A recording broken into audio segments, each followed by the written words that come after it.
오늘 우리에게 주시는 하나님의 말씀은 로마서 5장 1절에서 12절까지의 말씀입니다. 그러므로 우리가 믿음으로 의롭다 하심을 받았으니 우리 주 예수 그리스도로 말미암아 하나님과 화평을 누리자. 또한 그로 말미암아 우리가 믿음으로 서 있는 이 은혜에 들어감을 얻었으며 하나님의 영광을 바라고 즐거워하느니라. 다만 이뿐 아니라 우리가 환난 중에도 즐거워하나니 이는 환난은 인내를, 인내는 연단을, 연단은 소망을 이루는 줄 알미로다. 소망이 우리를 부끄럽게 하지 아니함은 우리에게 주신 성령으로 말미암아 하나님의 사랑이 우리 마음에 부은 바 됨이니 우리가 아직 연약할 때에 기약대로 그리스도께서 경건하지 않은 자를 위하여 죽으셨도다. 의인을 위하여 죽는 자가 쉽지 않고 선인을 위하여 용감히 죽는 자가 혹 있거니와 우리가 아직 죄인 되었을 때에 그리스도께서 우리를 위하여 죽으심으로 하나님께서 우리에 대한 자기의 사랑을 확증하셨느니라. 그러면 이제 우리가 그의 피로 말미암아 의롭다 하심을 받았으니 더 그로 말미암아 진노하심에서 구원을 받을 것이니 곧 우리가 원수 되었을 때에 그의 아들의 죽으심으로 말미암아 하나님과 화목하게 되었은즉 화목하게 된 자로서는 더욱 그의 살아나심으로 말미암아 구원을 받을 것이니라. 그뿐 아니라 이제 우리로 화목하게 하신 우리 주 예수 그리스도로 말미암아 하나님 안에서 또한 즐거워하느니라. 아멘. 로마서 5장 1절에서 11절 말씀을 가지고 칭의가 이끄는 삶, 칭의가 이끄는 삶이라는 제목으로 함께 은혜 나누겠습니다. 오늘 1절 보시면 그러므로 이렇게 시작하죠. 4절 마지막 절에 이어지는 것이고 이 내용은 그 1장 18절부터 시작한 큰 주제를 지금 매듭짓고 새롭게 시작한다 그런 뜻이 되는데 그 전까지 4장까지 믿음이란 단어는요 30번 이상이 나옵니다. 그런데 오늘 시작하는 그 5장부터 8장까지는 한 그거의 10분의 1 정도 한 3번 정도밖에 나오지 않아요. 즉 이 믿음이라는 것이 정리가 됐다는 뜻입니다. 오늘 4장까지 그 믿음이 정리된 것이고 또 그 믿음으로 말미암아 우리가 의롭게 여김을 받았다라고 하는 것이죠. 그래서 오늘 1절에 보시면 그러므로 우리가 믿음으로 의롭다 하심을 받았으니 이렇게 되어 있어요. 그러니까 이제 칭의라고 하는 것은 정리가 된 것이고 이제 어떻게 살아가야 하는가 큰 주제가 바뀌는 것입니다. 오늘 말씀이 칭의가 이끄는 우리의 삶에 대해서 저희가 함께 나눕니다. 자, 어떤 삶일까요? 첫 번째는 하나님과 화평을 누리는 삶입니다. 1절이죠. 자, 하나님과 화평을 누린다라고 하는 것, 이 화평이라고 하는 것은요, 그 구약 성경에 그 샬롬하고 똑같은 단어예요. 그것이 이제 헬라어로 번역돼서 쓰여졌는데, 이 샬롬이라고 하는 것은요, 우리가 그냥 누구랑 친하게 지낸다. 이사를 가가지고 이웃 옆집 사람에게 인사하고 같이 잘 지냅시다 뭐 이렇게 얘기하는 그런 정도가 아니라 특별히 구약 성경을 보면 이 샬롬이라고 하는 것은 전쟁이 그쳐 있는 상태, 하나님께서 완전한 평화를 지켜주시는 상태인 것이죠. 그래서 오늘 우리가 하나님과 화평을 이룬다라고 하는 것은 하나님과 우리 사이에 있는 전쟁이 멈춰졌다라고 하는 것을 이야기하고 있습니다. 하나님께서 공의로우신 하나님께서 우리의 죄를 향한 그 진노를 멈추셨다라고 하는 것인데요. 저희가 잘 아는 이야기가 있죠. 그 사랑에 대한 말씀을 묵상하다 보니까 사랑의 원자탄이라고 하는 그 손양원 목사님이 생각이 났습니다. 그 1948년 여순 반란 사건 때 두 아들을 잃게 되죠. 그러나 그는 그 두 명이 사형을 선고를 받고 죽기 직전에 청원을 하고 결국은 그 사형을 멈추고 그들을 양자 삼았던 분이시죠. 이분은 1950년에 그 한국 전쟁이 발발한 이후에 그해 9월 29일 날 또 공산당에 의해서 총살당함으로 순교를 당하셨습니다. 그때 40대 후반이셨는데요. 자, 그런데 이분이 우리가 지금 그 사랑의 원자탄이라고 얘기하는 그 호칭을 얻으려고 그렇게 하셨을까요? 그렇지 않죠. 어떻게 이렇게 큰 사랑과 용서를 할 수 있었는가 생각을 해보면 한 가지라 생각이 듭니다. 이분이 진정으로 그리스도를 통한 하나님과 화평을 깨닫고 그것을 실천한 자다라는 생각이 드는 것입니다. 어떻게 자기 아들을 죽인 자를 양자 삼을 수 있는가, 그들을 사랑하고 또 그 하나님의 사랑을 그들에게 실천할 수 있었는가라고 생각하면 이것이 아이러니인데요, 자기 아들이 죽었기 때문입니다. 자기 아들이 죽었기 때문에 그 죄를 용서할 수 있었던 것이죠. 오늘 예수 그리스도로 말미암아 이렇게 시작이 되고 있죠. 1절에서 그런 것처럼 즉 우리가 하나님과 화평을 이루게 된 것은 우리 안에 어떠한 그런 자격과 요건이 갖춰진 것이 아니고 오직 그리스도로 말미암아 이루었다라고 하는 것입니다. 하나님과 우리 사이에 전쟁이 있습니다. 죄와 진노와 그리고 심판의 전쟁이 있는 것이죠. 그 사이에 예수 그리스도께서 십자가에 스스로를 못 박으심으로 예수 그리스도로 말미암아 우리가 하나님과 화평을 누리는 줄 믿습니다. 그러므로 사랑하는 성도 여러분, 저 여러분이 가지고 있는 우리 인생의 가치는요, 정말 사람의 말로 표현할 수가 없는 것입니다. 우리가 죄와 진노의 자녀였다가 하나님의 자녀가 된 것인데, 저 밑에 있는 지옥으로 가야 되는 것인데 저 위에 있는 하늘 천국으로 가게 되잖아요. 어떻게 이렇게 급상승할 수 있습니까?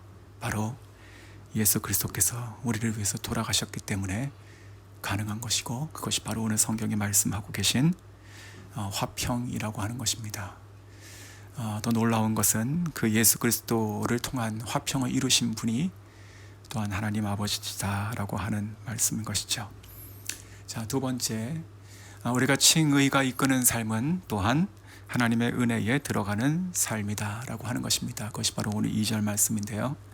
또한 그로 말미암아 우리가 믿음으로 서 있는 이 은혜에 들어감을 얻었으며 이렇게 되어 있습니다. 자, 은혜에 들어간다. 즉 하나님의 존전에 들어간다. 하나님의 임재에, 하나님의 영광에 우리가 들어갈 수 있는 자가 되었다라고 하는 것입니다. 자, 큰 호텔이 하나 있습니다. 천국 같은 호텔이에요. 그런데 나의 행색은 참으로 남루하고 또 헐었죠. 부족하죠. 그런데 그것이 너무 보기 좋아서 그 문을 열고 들어가는데 도어맨이 저를 보고 잡습니다. 당신이 여기에 어울리지 않는 사람이군요. 들어갈 수 없습니다. 근데 그때 저기에 있던 그 호텔의 사장 아들이 저를 보고 뛰어와서 얘가 내 친구입니다. 이렇게 얘기하며 같이 들어간다는 것이죠. 우리가 예수 그리스도로 말미암아 우리가 하나님의 감히 하나님의 은혜에 들어감을 얻다라고 하는 것입니다. 이것이 바로 우리가 칭의로 이끌어지는 삶이다라고 하는 것입니다.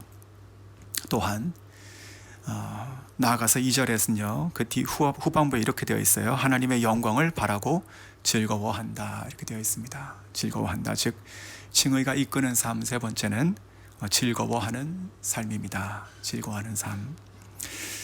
저희 아이들이 초등학교 때 일인데 어느 날 보니까 학교에서 종이 그 A5 정도 되는 작은 종이 하나를 가지고 와서 아주 활짝 웃으며 보여주는 것이었습니다.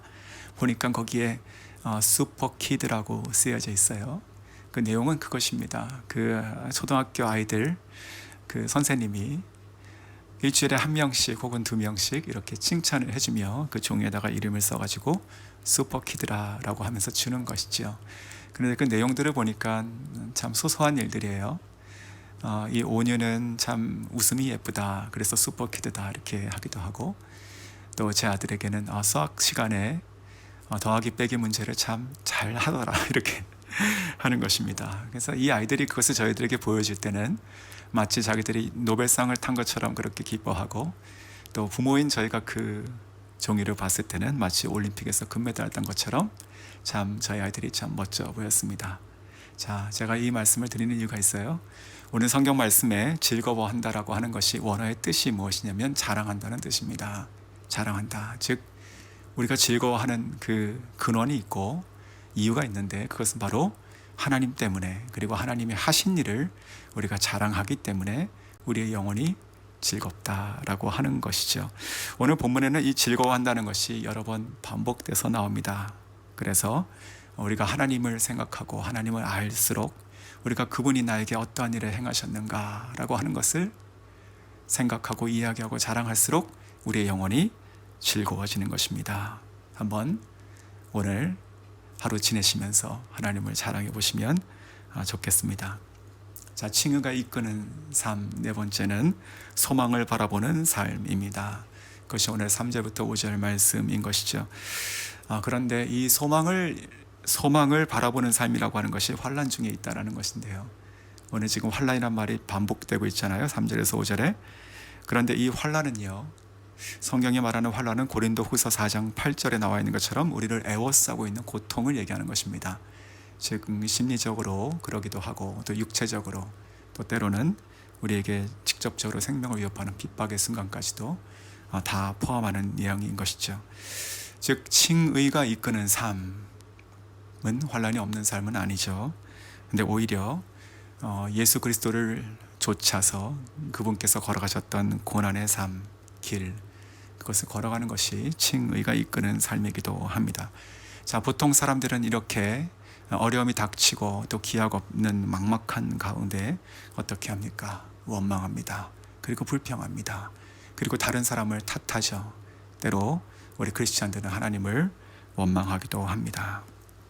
그러나 오늘 성경 말씀 3절에서 5절 말씀을 보시면 참으로 하나님의 예수 그리스도를 믿는 믿음 가운데 의롭게 여김을 받은 칭의 받은 사람의 삶은 그러한 중에도 기뻐한다, 즐거워한다라는 것입니다.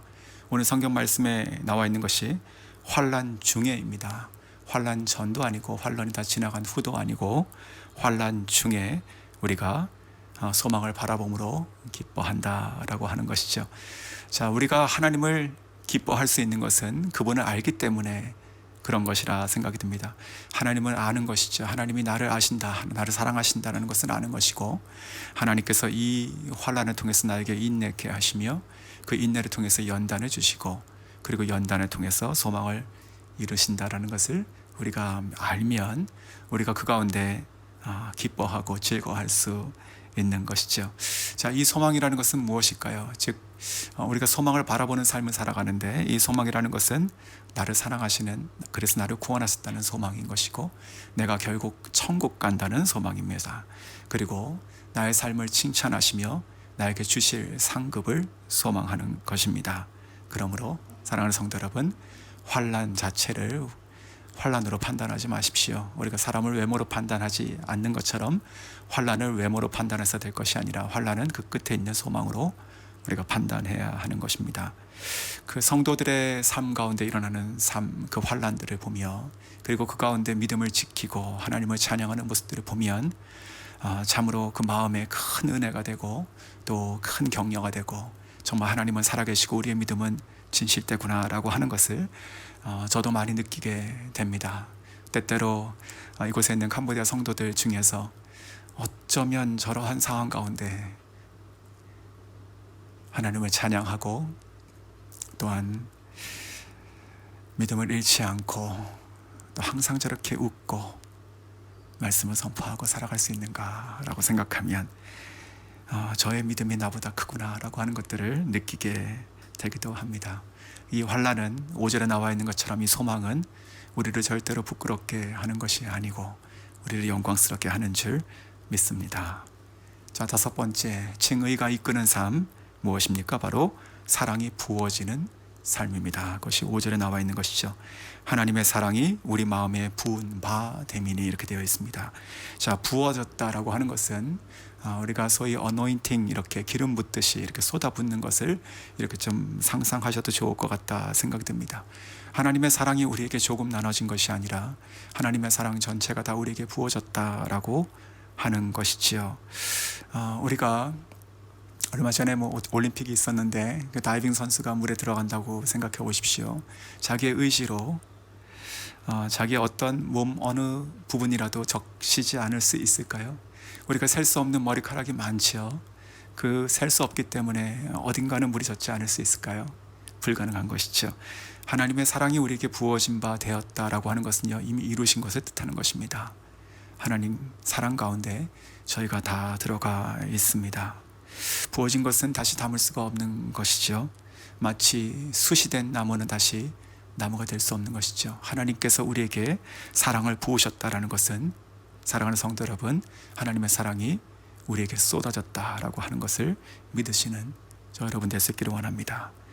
자, 6번째, 그 칭의가 이끄는 삶, 그것은 불가역적인 사랑을 입은 삶입니다. 그것이 바로 6절에서 10절까지 나와 있는 내용들인데요.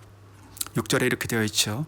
우리가 아직 연약할 때에 이렇게 되어 있습니다. 자, 이 연약하다는 것은 몸이 약하다 그런 뜻이 아니라 우리가 어떠한 노력과 의지로 또 의를 쌓는다 하더라도 우리 스스로 하나님 앞에 의롭게 될 수가 없는 상태라고 하는 것이죠. 그래서 이 말은 8절에 우리가 아직 죄인 되었을 때라는 말과 똑같은 말인 것이고 또 경건치 않은 자다라고 하는 것과 똑같은 것입니다. 이러할 때 그리스도께서 기약대로 우리를 위하여 죽으셨다라고 기록이 되어 있죠. 기약대로. 자, 하나님의 사랑 그리고 하나님께서 아들을 보내시고 십자가에 달려 돌아가게 하신 것은요 우연이 아닙니다. 그렇죠? 그리고 하나님께서 잠깐 감상적으로 결정하신 것도 아니고 실수하신 것도 절대 아니신 것이죠.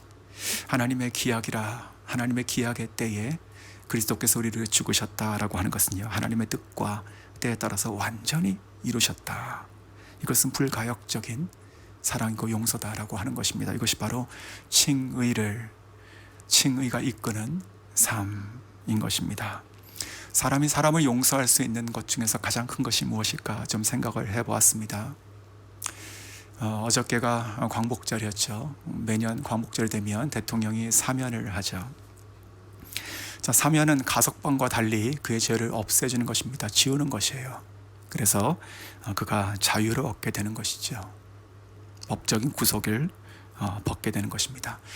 자, 복음도 이와 같은 이것과 비슷한 것일까요? 대통령의 사면처럼 하나님이 대통령의 사면 같은 것을 우리 모두에게 주셨다?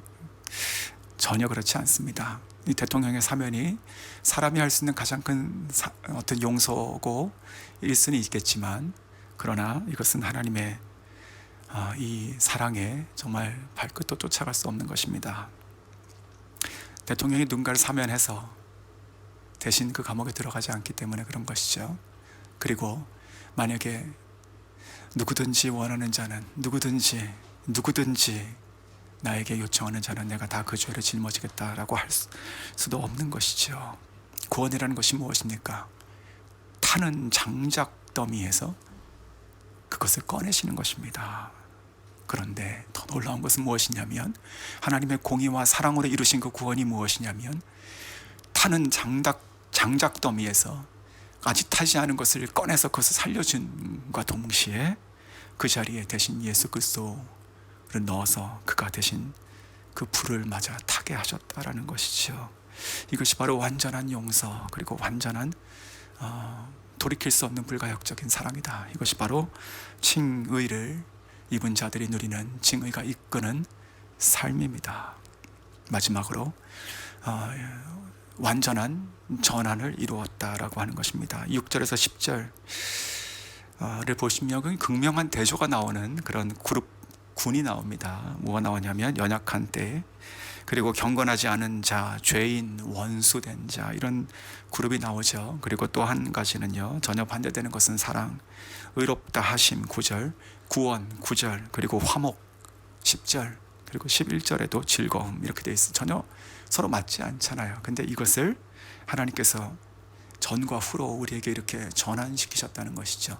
완전히 바꿔주셨다는 것입니다. 저 여러분은요 하나님께서 우리를 의롭다 여기시기 때문에 우리가 믿음 가운데 우리의 삶은 완전히 바뀌어버린 것입니다. 완전히 바뀌어버린 것입니다. 우리가 어떠한 말로 표현할 수 없는 우리 삶의 전환이 일어났다라고 하는 것 그냥 그 자체로 우리가 하나님 앞에 감사하고 주님을 찬양할 이유는 셀 수 없을 것이다 생각이 듭니다. 자, 오늘 이 말씀을 좀 짧게 나눴는데 한 가지 어떤 선교사님의 이야기를 좀 소개하면서 오늘 말씀을 좀 맺겠습니다. 제가 초반부에 그 손양원 목사님에 대한 이야기를 나눴죠. 잘 아시는 이야기들이죠. 그런데 그 손양원 목사님의 그 손자 되시는 분이 이 캄보디아에 선교사로 계신 분이 계십니다. 그분 손성열 선교사님이라고 하시는 분인데 이분의 이야기, 이분의 부인 되신 사모님 선교사님에 대한 이야기를 잠깐 나누겠습니다. 그 사모님께서 2019년에 하나님의 부르심을 받았는데 그리고 나서 장례를 치른 직후에 이 손성열 선교사님께서 교회에 올리신 간증 내용입니다. 아내가 말기암이었지만 끝까지 살아나리라는 희망을 버리지 않았습니다. 그러나 하나님께서는 아내를 부르셨습니다. 도저히 이해할 수가 없었습니다. 왜 그러셨습니까? 아내가 죽던 날 아침까지만 해도 아내와 이런저런 대화를 나눴습니다. 아내 권상희 선교사는 2019년 1월 7일 제 생일에 죽었습니다. 아내와 세 아이들과 함께 생일 케이크를 먹을 꿈에 부풀어 있었습니다. 그런데 그날 저녁 7시 32분에 하나님께서는 아내를 부르셨습니다. 아직 아내가 할 일이 너무나 많은데 이제 44세밖에 안 됐는데 젊은 아내의 죽음 앞에서 저는 할 말을 잃었습니다. 아내가 죽고 난 후 첫날 밤을, 둘째 밤을, 온 밤을 하얗게 지냈습니다. 도대체 왜 농인을 위하여, 농인들에게 복음을 전하기 위하여 젊음을 다 바친 사람을 하나님께서는 왜 그러다가 어제 아내와 함께 교회 농아부에서 함께 동역하는 김지사님과 이야기를 나누다가 거기에 대한 답을 발견했습니다. 1년 전쯤 아내와 제가 크게 다툰 적이 있었습니다. 당시 유방암 초기였던 아내가 수술을 거부했기 때문에입니다. 저는 수술을 해야 한다고 다 그쳤습니다. 그러나 아내는 도무지 말을 듣지 않는 것이었습니다. 왜냐하면 유방암 전이를 막기 위해서 임파선 제거 수술을 해야 하는데 그렇게 되면 팔로 가는 가시신경들이 잘려나가기 때문에 감각 이상이 생겨서 팔을 제대로 쓰지 못하기 때문입니다. 설득하는 저에게 아내는 유방과 그리고 임파선 제거 수술 후 부작용에 대한 자료를 저에게 보여주며 이렇게 말하는 것이었습니다. 여보, 내가 받은 은사는 오로지 수와 통역 하나야. 내가 두 팔을 못 써 수와 통역을 하지 못한다면 내 삶은 아무런 의미가 없고 나는 죽은 사람과 같을 것이야. 그러한 아내를 저는 말릴 수가 없었습니다. 하나님께서는 제 아내의 죽음을 허락하셨습니다. 그러나 이것으로 끝이 아닙니다. 짧았지만 헌신적이었던 제 아내의 삶이 결코 헛되지 않을 것입니다. 왜냐하면 하나님께서 그녀의 헌신적인 삶을 하늘의 미랄로 해서 국내와 해외 농인 선교의 수많은 열매를 거두게 할 것이기 때문입니다. 그래서 하나님께서 제 생일날인 1월 7일에 그녀를 부르셨습니다. 그녀의 죽음을 제물로 받으신 하나님께서 앞으로 주실 선교의 열매가 바로 제 생일 선물입니다. 그래서 저는 낙심하지 않습니다. 하나님을 결코 원망하지 않습니다. 오히려 하나님께서 앞으로 행하실 일에 감사할 뿐입니다. 2019년 1월 10일 손성열 선교사. 말씀을 맺겠습니다. 칭의가 이끄는 삶이 얼마나 영광스러운 것입니까? 우리가 아직 죄인 되었을 때 그리스도께서 우리를 위하여 죽으심으로 하나님께서 우리에 대한 자기 사랑을 확증하셨습니다. 그 믿음 안에 우리가 의롭게 되었습니다. 그러므로 사랑하는 성도 여러분, 우리가 환난 중에도 즐거워하며 오히려 하나님을 찬양하고 어느 순간에도 하나님의 은혜 안에 들어가며 그 영광과 소망을 바라봄으로 하나님 안에서 또 기뻐하고 즐거워합니다. 기도하겠습니다.